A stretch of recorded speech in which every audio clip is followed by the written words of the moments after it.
Hello there, everyone. I'm your German snob, and once again, I just saw a movie. Uh, yeah, The Hobbit. I think there is something I want to say before I go on about this movie, and it's probably one of the worst things you can say on the internet. But okay, I never liked The Lord of the Rings all that much, and I know. As far as nerd culture goes, that's probably like a cardinal sin. But I can't help it. See, talking about fantasy, what I don't like about fantasy is when it's too cliched. And I think you all know what I'm talking about. When fantasy doesn't deviate from the classic fantasy formula. And you can't help it. Lord of the Rings is basically what the classic fantasy formula is. Just, that's pure fantasy. That's hell, Lord of the Rings is where all the cliches come from. I think that's the point. And I guess that's the reason why I never really found that much, or why I never really found it that interesting. And I know maybe that makes me very bad at being a nerd, but that's just the way it is. But there is something else. And that's that, at least as far as I remember, I always enjoyed The Hobbit more, the book. That I enjoyed the book of The Hobbit more than I enjoyed The Lord of the Rings. And thinking about it, it's not that easy for me to justify why I like it more.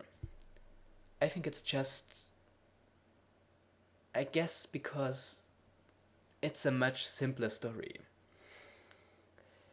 It it was obviously written as a story for children, and it never tries to be anything else. And by not having the same scope, not the same, I guess, just not the same sense of being an epic that The Lord of the Rings has.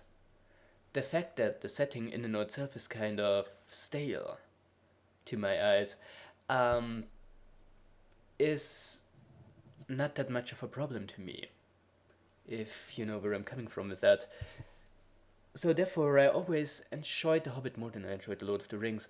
But then take that with a grain of salt because, as far as I remember, and I may not be exactly correct, when I read The Hobbit, I was like 12 years old. Definitely not much older. Uh, Even though, admittedly, when I read The Lord of the Rings, I was probably like 14, so not really that much older. But today we are talking about the movies. So let's start with The Lord of the Rings. These movies were amazing. Even though they were cliched and, you know, again, it's not that they were full of all the cliches in the book. The Lord of the Rings is the book where all the cliches come from. So yeah, but the movies were an, an really admirable feat. And the way they were made and that they were made is nothing short of amazing. And I won't say anything bad about the Lord of the Rings movies. And I really liked some of the decisions they made from adapting it from the book. The book, and again, it sounds like I'm picking on it. I'm sorry, I don't want to. I feel bad about this, and I'm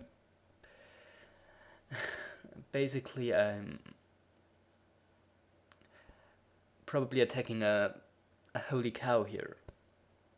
Just gonna say it outright. But the book Lord of the Rings was too big for its own good.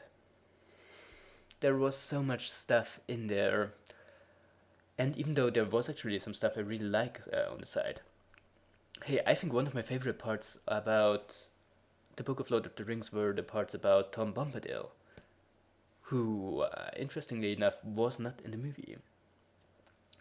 But you know where I'm going with this. There was a lot of stuff that would have, or that absolutely, yeah, that absolutely would have needed to be cut out to be in a film. And for the most part, Peter Jackson did a very good job adapting the book to film. And I suppose the right word is streamlining it enough to make it appropriate for that medium. So yeah, I loved the Lord of the Rings movies. And when I heard that they were going to make a movie of The Hobbit, and mind you, back then, um, everyone thought that they were really just making one movie of The Hobbit. I was like, okay, sounds like a good idea to me. They got the same guys that made The Lord of the Rings. Sure, could be very good. Then a bit later on, I heard that they were making two movies. And I was like, yeah, I guess I can see that if they want to be really faithful to the book. Yeah, why not? Then I heard that they were making a trilogy, and I started having my doubts. Not only because I couldn't help but think of the Star Wars prequels, which was inevitable really, but also because it's not a long book. I have no idea how long it exactly is. Again, it's been too long since I read it. But it was not a long book. And it was not a very complex book. It was, in fact, a pretty simple story. So therefore I was starting to get skeptical. Though I like to believe that I kept a positive attitude about it. I was like, okay, I trust them to know what they're doing. Though, and maybe getting a bit off track here, it has become kind of an unfortunate habit of filmmakers to adapt books into more parts. Harry Potter did it first with Deathly Hallows, and I thought it was a bad idea back then. Then Twilight did it, and I found that idea almost laughably bad. Because, and again, probably not relevant to anything, if you took the Twilight books, all four of them, cut out all the unnecessary stuff, though some may argue that if you cut out all the unnecessary stuff from Twilight, hardly anything would be left, but never mind. Cut out all the unnecessary stuff. You had enough material to make one, maybe slightly longer movie. But adapting the series into 5 movies, you have to be an extraordinarily dumb person to do that. Okay, but so much about that. And then adapting the Hobbit into 3 movies. Yeah, didn't sound like a good idea to me. But again, I was looking forward to it. Really. And now I saw it, and here we are, and I am not exactly overwhelmed. And I don't want to pick on the movie too much. It's not bad, by no means. And I guess it would be unfair if I said it wasn't good, because it is. But the truth is, I expected more. I have no idea what exactly I expected, but I don't know, there was just something about the movie that, in my opinion, somehow didn't work properly. And I think I am going to have a hard time explaining what it is. See, first, it's the first part of a trilogy. Now let's talk about how trilogies usually work out. There's the first part that is usually a bit slower paced because it has to introduce us to the setting, to the characters. It has to establish quite a lot of stuff, which is why it's usually kind of slow paced, not as action heavy as it could be, and will often be considered kinda boring. Then there's the second part, which is in almost every way better than the first part, and will end up being everyone's favorite movie of the trilogy. Sure, there may be one or two complaints, but all in all, it's usually a very well crafted story that is free from all the, I suppose, from all the introductory stuff weighing it down that made the first movie kinda lackluster. And then there's the third movie that no one likes quite as much as the second movie because the expectations the second movie built were not exactly met, and the third movie is always considered, yeah, pretty good, but it doesn't really get the same love as the previous two movies do because there's always a certain sense of disappointment in there. Not the case in every trilogy, but in many. And usually when I see the first movie of a trilogy, I can look past the almost inevitable problems and still find something to like in there. Um, Example, Amazing Spider-Man, which was the best kind of good in my opinion. It was surprisingly good. Uh, but never mind that. And I was ready to look past these problems in The Hobbit. The problem I still have with it is, though, that I actually the beginning that is usually the slowest part of a first part of a trilogy was also the best part of it. The stuff that introduced us to the characters and to the backstory was very well done. I liked it. Even though it's a story everyone should be familiar with, it was still very well presented. You know, a dragon attacked a city of dwarves. The dwarves were had to flee. The city were scattered across the land, and later on, they want to reclaim their place with the help of a wizard, Gandalf, and a hobbit, Bilbo Baggins. It's not really a complex story, you mind, but that's how it goes. And yeah, all the stuff explaining that was, in my opinion, extremely well done. The exact point where it started falling apart was the point when the actual journey began, which is exactly the opposite of what should normally happen. Because when it began, it became very soon very apparent that to the story in itself there is not that much substance. You see, I don't think that a group of dwarves, a wizard, and a hobbit going on a journey to defeat the dragon has really enough material in it for 3 hour-long movies. I mean, hey,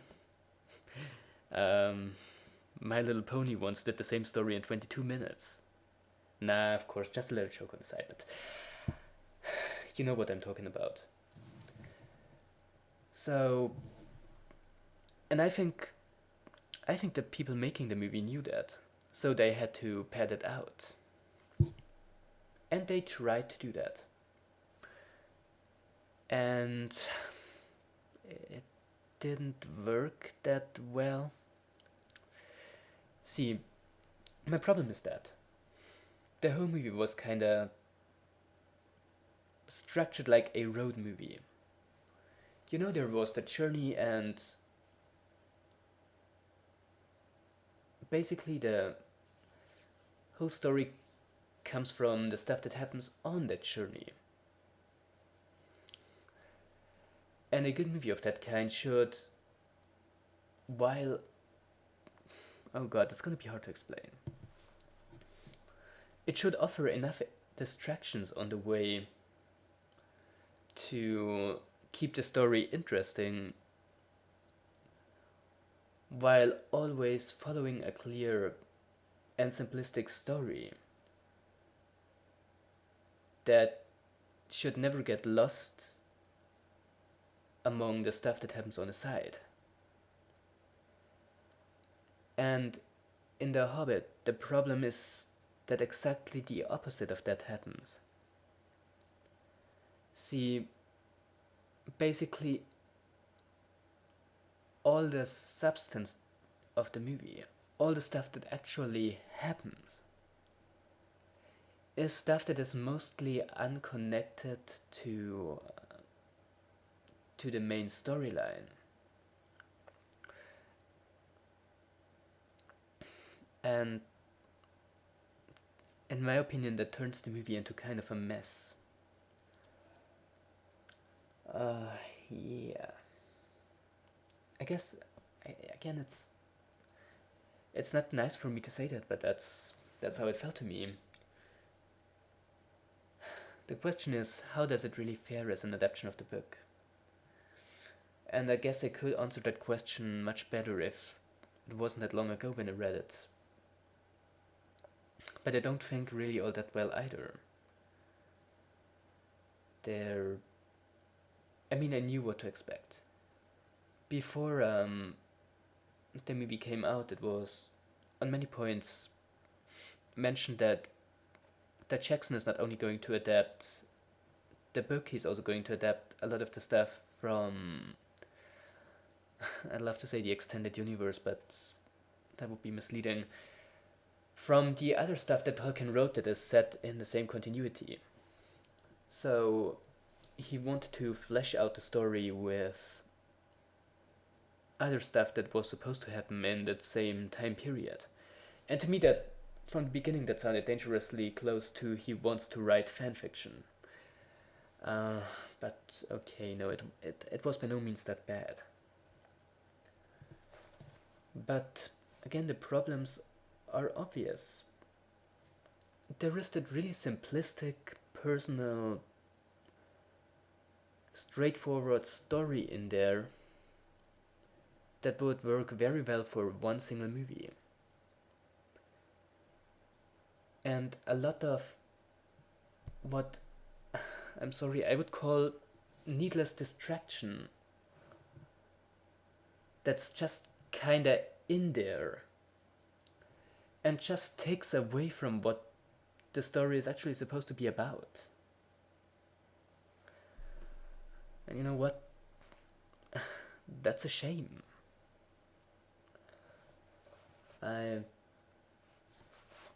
They should have cut down on the side stories and just turn the movie into, or just turn the book into 2 movies or even 1 movie. There is just not enough in there to make 3 movies out of it. And again, I'm really sad to say that, because by all means it's a well-made movie. The visuals are fantastic, once again. I mean, yeah, there are a lot of the same locations that were also used in The Lord of the Rings. And you know what? That was not even a problem for me. Quite the opposite, really. I was, in fact, happy to see these locations again. And I gotta admit, the way the movie started off in the same place where The Lord of the Rings started off, in the Hobbit's hometown, I gotta admit that really brought a feeling of nostalgia to me. Or maybe not even nostalgia, just of, fond memory of The Lord of the Rings. And I loved that part. So no, reusing the locations was not a problem for me. The visuals are still fantastic. In my opinion, Peter Jackson is great when it comes to visuals. And his older movies, his B movies, notwithstanding, even though, don't get me wrong, these have the charm as well. But Lord of the Rings, these were great looking movies. King Kong was a great looking movie. The Lovely Bones, people for some reason didn't like it. I liked it a lot. And The Hobbit, once again, is a great looking movie, with a lot of really interesting locations and visuals. I thought it was beautiful. So that's by no means a problem for me. But what is a problem for me is that The Hobbit tries at so many points to remind me of The Lord of the Rings. And whenever I was reminded of The Lord of the Rings, I was also reminded of how much better The Lord of the Rings was. And how much better structured it was. And I guess that's part of the problem. Excuse me for a moment. Yeah, sorry, just had to turn the light. Whatever. See, one of the big problems of The Hobbit is that it tries its hardest to be a prequel to The Lord of the Rings. And that's something the book didn't really try. When The Hobbit was written, there was not even a plan to also write The Lord of the Rings. The Lord of the Rings back then just didn't exist. And therefore, it would have been a much better idea to adapt The Hobbit first onto film, and then do The Lord of the Rings. But doing it the other way around just brought a lot of pressure from how good and how successful The Lord of the Rings was back to The Hobbit. And seeing how The Hobbit was never meant to be compared to The Lord of the Rings, was never meant to be such a big, such a meaningful story as The Lord of the Rings was. It shouldn't have been adapted to film with the intention of making it a movie comparable to The Lord of the Rings. So trying that was a mistake. And I think this is the movie's main problem. They wanted to turn the story into something that it isn't. And that it quite realistically couldn't be.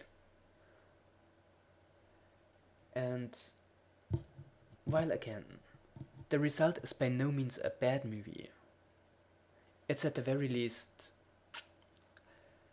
a mess. There's no other way to put it. It's... I don't know. It's not all that it could have been if it tried to be less. Now, for fairness' sake, this is the first movie of a trilogy. It could still very well get better by the next movie. And actually, I expect it to get better with the next movie. Very much so, in fact. But as a start trilogy, I'm disappointed. No way around that. I'm legitimately disappointed. Don't get me wrong. If you're a fan of The Lord of the Rings, go and watch it. If you want to see a good fantasy movie with a lot of memorable visuals and... Okay, the characters were not all that memorable either, except from some of the main characters. Well, to be fair, Bilbo and the guy playing him, Martin Freeman, they were great. Loved the character, loved the actor. Christopher Plummer as Gandalf, still as good as it used to be. Or was it Christopher Plummer? Getting the name of my actors confused, but I think it was. All the other actors that were already in Lord of the Rings, hey, once again very good. Some of the side characters were pretty bland, but never mind that. Well, I was going to say, yeah, if you want to see a fantasy movie with great visuals, go and watch it. If you want to see a movie set in the world of Lord of the Rings, yeah, sure, watch it. But I'm telling you right now, if you plan to watch it, know what to expect. and that's more important, don't expect too much out of it. It's still fun, it's still enjoyable, it's still a good movie. It's no Lord of the Rings. and it's not good at trying to be as good as Lord of the Rings. Think about that. Other than that, well, I'm still pretty convinced. I've seen the best movie this year by quite a large margin, and that was Cloud Atlas. If Django Unchained doesn't turn out to be Tarantino's masterpiece, it will most likely stay my favorite movie of the year. And I don't think it's possible for anything that's coming out in the next time to be better than Cloud Atlas. Because that, in my opinion, that was an exceptional movie.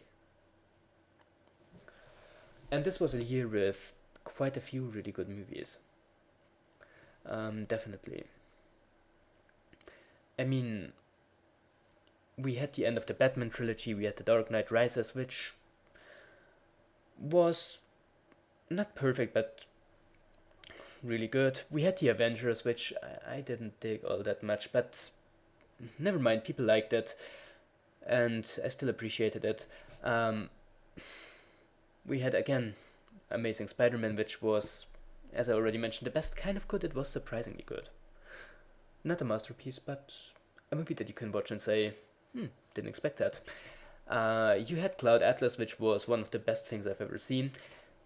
You had Moonrise Kingdom.